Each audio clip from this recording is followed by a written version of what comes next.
और नंद बाबा जो हैं वह 2400 एकादशी का व्रत रहते थे। नंद बाबा जो है वह एकादशी का व्रत करते थे। एकादशी का जो व्रत है वह सभी व्रतों में श्रेष्ठ है और सभी वैष्णवों को एकादशी का व्रत अवश्य करना चाहिए। संत हमारे यहाँ कहते हैं, राम ऐसो धीर नहीं, हनुमान ऐसो वीर नहीं, बाली सो लरैया नहीं, क्रोधी भृगुराम सो, भीष्म सो पुत्र नहीं, सुपुत्र भागीरथी सो, सूर्य समान तेज नहीं, रूप चारु काम सो, शीतल भनत निज दाता ना विधाता जैसो, शिव सो हृदय जोगी भोगी घन श्याम सो, भैया ना भरत ऐसो, व्रत ना एकादशी सो, गंगा समान तीर्थ नहीं, अरु मंत्र राम नाम सो, गंगा समान तीर्थ नहीं, अरु मंत्र राम नाम सो। एकादशी के समान कोई व्रत नहीं है। इतनी श्रेष्ठ है एकादशी की महिमा। पूर्व में हमने अम्बरीश जी महाराज के प्रसंग में सुना एकादशी की महिमा। अम्बरीश जी महाराज के ऊपर कृपा करने के लिए भगवान का सुदर्शन चक्र नित्य रक्षा करता था। ऐसी ही एक बड़ी सुंदर कथा आती है एकादशी व्रत की निष्ठा में। पंढरपुर में महाराष्ट्र में भगवान के परम भागवत हुए श्री नामदेव जी महाराज। नामदेव जी महाराज जो हैं, जिनको भगवान पंडरीकनाथ के इसी कलयुग में 56 बार दर्शन हुए। एक बार नहीं, 56 बार दर्शन हुए। ऐसे भगवान के परम भागवत नामदेव जी महाराज वह भी एकादशी का 2400 व्रत करते थे। एक बार नामदेव जी महाराज ने एकादशी का व्रत किया तो उनकी परीक्षा लेने के लिए स्वयं भगवान जो हैं वह एक बूढ़े ब्राह्मण के रूप में आए। एकादशी के दिन नामदेव जी महाराज के द्वार पर आए और भगवान बूढ़े ब्राह्मण के रूप में आए। कहते हैं कि हे भक्तराज, हमें बहुत जोर की भूख लगी है, हमें भोजन कराओ, नहीं तो भूख के मारे हमारा प्राणांत हो जाएगा। नामदेव जी ने कहा कि हे ब्राह्मण देवता, आप कृपा करके जल ग्रहण करो, फल ग्रहण करो, दूध ग्रहण करो। आज तो एकादशी है, इसलिए हम आपको अन्न नहीं दे सकते, भोजन नहीं करा सकते। ब्राह्मण ने कहा भोजन नहीं कराओगे तो हमारा प्राणांत हो जाएगा। नामदेव जी ने कहा महाराज, फल फूल ग्रहण करके आप अपनी तृष्णा शांत करो, कल आप जितना कहोगे उतना आपको हम भोजन कराएंगे। लेकिन भगवान ब्राह्मण रूप में आए थे परीक्षा लेने के लिए। नामदेव जी के पास जब लोगों को पता चला, लोगों ने आकर के कहा कि ब्राह्मण देवता इतने भूखे हैं महाराज, क्यों नहीं उनको आप भोजन करा देते। लेकिन नामदेव जी महाराज जो थे वह अपने धर्म से नहीं डटे।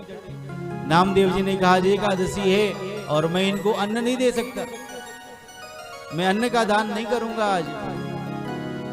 सायंकालीन वेला आई, भगवान ने हाथ पैर फैला दिया। लोगों ने देखा कि ब्राह्मण का प्राणांत हो गया। अब लोग महाराज नामदेव जी महाराज को धिक्कारने लगे कि आपको ब्रह्महत्या का पाप लगा, हम तुमको अपने समाज से बहिष्कृत करते हैं। आज से हमारे समाज के मध्य में तुम आना मत, तुम्हारे कारण एक ब्राह्मण की हत्या हो गई, तुमने भोजन नहीं कराया। नामदेव जी महाराज ने कहा कोई बात नहीं। दूसरे दिन प्रातःकालीन वेला में नामदेव जी महाराज ने भगवान का पूजन यजन किया और काष्ठ की चिता लगाई। अपनी गोद में उन ब्राह्मण देवता को लेकर के गए और ले जाकर के उस चिता में स्वयं लेकर के बैठ गए। यह शरीर लेकर के हम क्या करेंगे, ब्रह्महत्या का पाप लगा, इस शरीर को इन्हीं ब्राह्मण देवता के साथ हम अपना नष्ट कर देंगे। नामदेव जी महाराज चिता पर बैठ गए और जैसे ही अग्नि लगाने जा रहे थे तब तक साक्षात भगवान प्रकट हो गए। पंडरीकनाथ, बोलिए पंडरीकनाथ भगवान की जय हो। भगवान प्रकट हो गए, ब्राह्मण देवता जीवित हो गए और भगवान ने कहा कि हे नामदेव जी महाराज, हम तो आपकी परीक्षा ले रहे थे कि आपको एकादशी के व्रत में कितनी निष्ठा है। आप तो परम भागवत हो, सच्चे एकादशी व्रत की निष्ठा आपके भीतर है। भगवान ने नामदेव जी के ऊपर परम अनुग्रह किया है। ऐसी विलक्षण एकादशी व्रत की महिमा है। ऐसे एकादशी व्रत को नंद बाबा जो है वह 24 एकादशी रहते थे। एकादश्याम निराहारः समभ्यर्च्य जनार्दनम स्नातुं नंदस्तु कालिंद्या द्वादश्याम जलमाविशत। नंद बाबा ने एकादशी का व्रत किया और महाराज रात्रि की बेला में नंद बाबा जो हैं वह यमुना जी में स्नान करने के लिए गए। बोलिए भक्तवत्सल भगवान की जय हो। रात्रि की बेला में नंद बाबा जो हैं वह यमुना जी में स्नान करने के लिए गए हैं। समय का बोध नहीं रहा और मध्य रात्रि में ही चले गए। शास्त्र कहता है कि मध्य रात्रि में नदी में स्नान नहीं करना चाहिए। जल की अधिष्ठात्री देवता जो वरुण है वह विश्राम करते हैं, इसलिए स्नान करना हो नदी में तो रात्रि के चौथे प्रहर में स्नान करें। मध्य रात्रि में स्नान करने के लिए चले गए तो भगवान के जो दूत थे वरुण देव के पार्षद, वह नंद बाबा को चुरा ले गए और नंद बाबा को लेकर के वह वरुण लोक में गए। इधर अब तो महाराज ब्रज में हल्ला हो गया कि नंद बाबा का तो हरण हो गया, चोरी हो गई। भगवान खोजने के लिए गए और भगवान पहुंचे यमुना जी के तट पर। वहां देखा सोटा लोटा नंद बाबा का वहीं पड़ा था यमुना जी के किनारे। तो भगवान जो है वह यमुना जी में प्रवेश कर गए। यमुना जी में प्रवेश किए, सीधे वरुण लोक पहुंच गए और जैसे वरुण ने देखा भगवान को, भगवान ने अपने चतुर्भुज रूप में वरुण देव को दर्शन दिया है। बोलिए चतुर्भुज नारायण भगवान की जय हो। चतुर्भुज रूप में भगवान ने दर्शन कराया है। वरुण देव ने चरणों में प्रणाम किया। भगवान ने कहा कि हमारी स्तुति कर रहे हो और हमारे पिता को बांध करके ले आए, हमारे पिता को बंधक बना करके रखे हो। भगवान के चरणों में वरुण देव ने प्रणाम करके कहा कि हे प्रभु, हमारे सेवकों से अपराध हो गया, आप कृपा करके क्षमा कर दो। अजानता मामकेन मूढ़ेना कार्य वेदिना आनीतोयम तव पिता तद्भवान क्षन्तुमर्हति। हमारे सेवकों से अपराध बन गया, हे प्रभु आप क्षमा कर दो। क्योंकि सेवक का अपराध जो है वह स्वामी का ही अपराध माना जाता है। इसीलिए जैसे किसी के यहाँ घर में जैसे लोग कुत्ते पालते हैं, अगर किसी के गले में, कुत्ते के गले में पट्टा पड़ा हो तो लोग समझ जाते हैं कि इसका कोई मालिक होगा, और वह अगर कोई अपराध करे तो लोग उसके मालिक के यहाँ उलाहना देने के लिए आते हैं कि तुम्हारे कुत्ते ने ऐसा अपराध किया। लेकिन किसी कुत्ते के गले में पट्टा न पड़ा हो और वह कोई अपराध करे तो 4 डंडा लगाते हैं।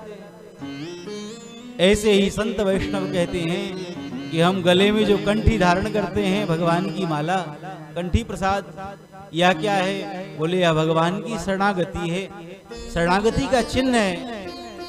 हम मंत्र दीक्षा लेते हैं तो गुरुदेव भगवान गले में कंठी देते हैं, तुलसी की माला धारण कराते हैं, या क्या है? बोले यह शरणागति का चिन्ह है। जिसके गले में यह कंठी पड़ा रहता है तो यमराज के दूत निकट नहीं आते। क्यों? क्योंकि इसका कोई मालिक है, कोई स्वामी है।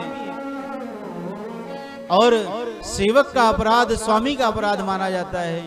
इसलिए ऐसा भगवान का जो भक्त है, अगर उससे कोई अपराध भी बन जाए तो भगवान उस अपराध को अपना बना देते हैं, अपना मान लेते हैं। सेवक का अपराध जो है वह स्वामी का ही अपराध माना जाता है। चरणों में अभिनंदन वंदन किया है वरुण देव ने, हे प्रभु क्षमा कर दो। नंद बाबा को ला करके उपस्थित किया और नंद बाबा को लेकर के भगवान कृष्ण जो हैं वह पुनः वृंदावन में आए हैं। नंद बाबा ने ग्वाल वालों से बताया, भैया अपना जो कृष्ण है कोई साधारण नहीं, 4 हाथों वाला है, अद्भुत इसका रूप है, बड़े बड़े देवता जो हैं वह इसकी स्तुति करते हैं। ग्वाल वालों ने कहा, कन्हैया तुमने जिस रूप का दर्शन नंद बाबा को कराया, उस रूप का दर्शन क्या हमें नहीं मिलेगा? हमको भी तुम्हारे उस दिव्य रूप का दर्शन करना है। भगवान ने ग्वाल वालों से कहा, ठीक है चलो सब हमारे साथ। और भगवान वृंदावन में रंग मंदिर के निकट में जो ब्रह्म कुंड है, उस ब्रह्म कुंड के पास ले गए और ग्वाल वालों से कहा, सब इस ब्रह्म कुंड में डुबकी लगाओ। ग्वाल वालों ने कन्हैया तुम? भगवान ने कहा, मैं भी डुबकी लगाऊंगा। बोले हाँ तब ठीक है। और जैसे ही भगवान के साथ ग्वाल वालों ने उस ब्रह्म कुंड में डुबकी लगाया, तो ग्वाल वाल सब डुबकी लगाए ब्रह्म कुंड में और निकले बैकुंठ में जाकर के। बोलिए वैकुंठनाथ भगवान की जय हो। ते तु ब्रह्महृदं नीता मग्नाः कृष्णेन चोद्धृताः ददृशो ब्रह्मणो लोकं यत्रा क्रूरोध्यगात् पुरा। ब्रह्मकुंड में डुबकी लगाए और सब महाराज जाकर के बैकुंठ में निकले। ग्वाल वाल क्या देखते हैं, अपना कन्हैया जो है वह 1000 फण वाले शेष के ऊपर विश्राम कर रहा है, लेटा हुआ है। बड़े बड़े पार्षद जो है सब महाराज चमर डुला रहे हैं, सेवा कर रहे हैं।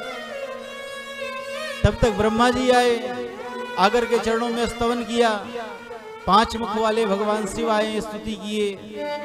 तब तक महाराज देवराज इंद्र आए, बड़े बड़े देवता आए, सब आकर के भगवान की स्तुति कर रहे हैं। ग्वाल वालों ने देखा, अरे भैया ये अपने कन्हैया के तो बड़े ठाट हैं, ये बड़े बड़े देवता जो हैं आकर के यहाँ स्तुति कर रहे हैं। तो ग्वाल वाल जो हैं वह सब दौड़ पड़े, कन्हैया कन्हैया। जितने पार्षद से उन्होंने रोक दिया, शांत हो जाओ, चुपचाप खड़े रहो, यहाँ बोल नहीं सकते। ग्वाल वाल डर गए।